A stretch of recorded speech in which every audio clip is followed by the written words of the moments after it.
Another important concept to consider is encapsulation. That's the artist's decision to include the specific things that he or she does include in a certain panel in the way that she visually depicts those details.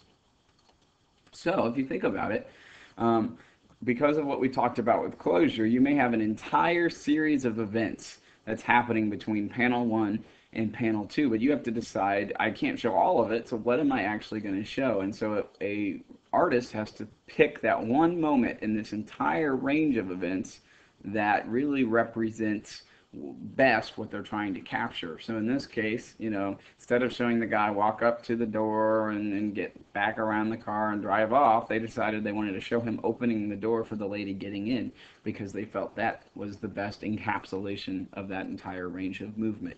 There's some things to consider. One is the perspective by which you draw the picture. So these two scenes, A and B, show exactly the same event. You've got this giant looking thing stomping around.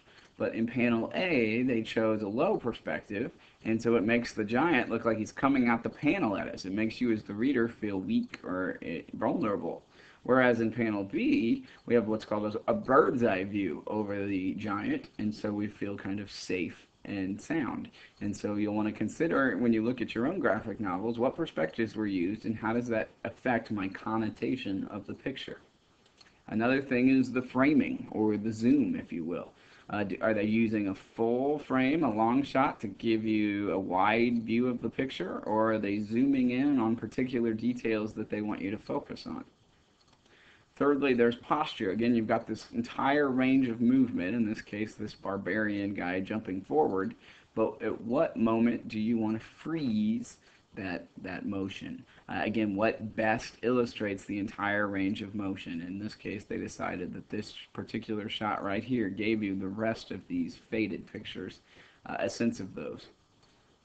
So let's put it all together. If you look at this typical panel from a Spider-Man comic, if we look at the perspective, right, they're using a low angle. Spider-Man's kind of above us, which makes him kind of awesome, makes him look powerful. In terms of framing, they chose a long shot so we could get Spider-Man's entire body, but we could also get the skyscraper in the background and the rain, and so we just got an overall sense of where he was at.